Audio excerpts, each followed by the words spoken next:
Hi எல்லாருக்கும் welcome back to channel. New year விலாகோட part 2 பார்க்கலாமா? கோவிலேருந்து வந்து நான் ஃபோரம் தான் வந்திருந்தேன். ஆக்சுவலாக அங்கே ஒரு சாக்லேட் கேக் நல்லா இருக்குமா, அதுக்காக தான் இங்கே வந்தேன். பட் அன்னைக்கு வந்து அந்த சாக்லேட் கேக் இல்லை. நானும் எல்லா ஃப்ளோர்லேயும் தேடி பார்த்துட்டேன். சரி ஓகே அப்படின்னு சொல்லிட்டு வந்ததுக்கு ஒரு 4-5 ஃபோட்டோ அந்த கிறிஸ்மஸ் ட்ரீ அப்புறம் ஹாரர் ஹவுஸ்லாம் வச்சுருந்தாங்களா அது முன்னாடி எடுத்துகிட்டு அப்படியே அங்கேருந்து கிளம்பி அண்ணா நகரோட KFC தான் போயிருந்தேன். KFCயில் எல்லோரும் நான்வெஜ் தானே ஆர்டர் பண்ணுவாங்க. ஆனால் நான் வெஜ் பர்கர் ஃப்ரெஞ்ச் ஃப்ரைஸ்லாம் ஆர்டர் பண்ணி சாப்பிட்டுட்டு இருந்தேன்.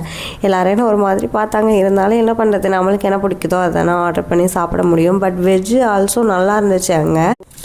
அங்கேருந்து அப்படியே கிளம்பி இந்த கோயம்பேட்டில் உள்ள எக்கோ பார்க் தான் வந்திருந்தேன். ஆக்சுவலாக வர பிளானே இல்லை. ஈவினிங் கொஞ்சம் டைம் இருந்துச்சு, வெளியிலேருந்து பார்க்க கொஞ்சம் அட்ராக்டிவாக இருந்துச்சா.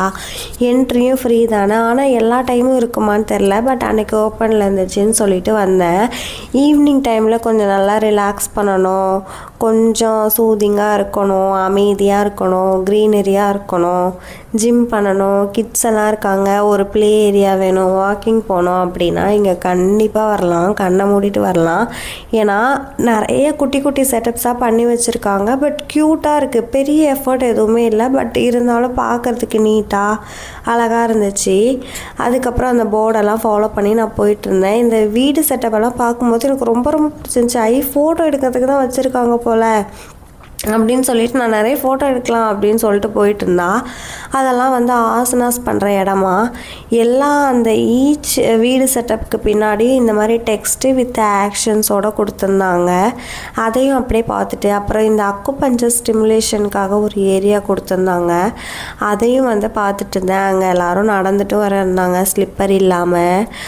அதுக்கப்புறம் அப்படியே இந்த ஜிம் பண்ணுறதுக்கு ஒரு தனி ஸ்பேஸ் கொடுத்துருந்தாங்க. அங்கே வந்து பாய்ஸு மென்ஸு எல்லாருமே வந்து ஜிம் பண்ணிகிட்டு இருந்தாங்க. என்னென்ன எக்யூப்மெண்ட்னால் எனக்கு தெரில, இருந்தாலும் அவங்க பண்ணுறதெல்லாம் சும்மா நான் பார்த்துட்டு இருந்தேன். அதே மாதிரி கிட்ஸ் ப்ளே ஏரியாவுக்கு இந்த ஊஞ்சல், சர்க்கஸ், சீசா அதெல்லாம் எல்லா இடத்துலையும் இருக்குமா. இந்த டனல் வந்து இங்கே இருந்துச்சு டிஃப்ரெண்ட்டாக, அது எனக்கு ரொம்ப பிடிச்சிருந்துச்சி. அப்படியே அதையும் பார்த்துட்டு அப்படியே டைம் ஆக வந்து லைட்டு, அதுக்கப்புறம் இந்த வாட்டர் ஃபால் ஆகிறது அதெல்லாம் வந்து வச்சுருந்தாங்க. அதையும் அப்படியே பார்த்துட்டு எனக்கு பிடிச்ச ஒரு 4-5 ஸ்பாட்டில் ஃபோட்டோஸு வீடியோஸ்லாம் எடுத்துகிட்டு அப்படியே அங்கேருந்து கிளம்பி கோயம்பேடு பஸ் ஸ்டாண்டு வந்துட்டேன். பஸ் ஸ்டாண்டு வந்துட்டு அப்படியே வீட்டுக்கு பஸ் ஏறி வந்துட்டேன். என்னோடய நியூ இயர் இப்படி தான் போச்சு. எனக்கு பிடிச்ச மாதிரி இதே மாதிரிலாம் நிறைய வீடியோஸ் பார்க்கணும், நிறைய பிளேஸ் எக்ஸ்ப்ளோர் பண்ணணும்னா மறக்காமல் நம்ம சேனலை சப்ஸ்கிரைப் பண்ணுங்கள். Bye guys.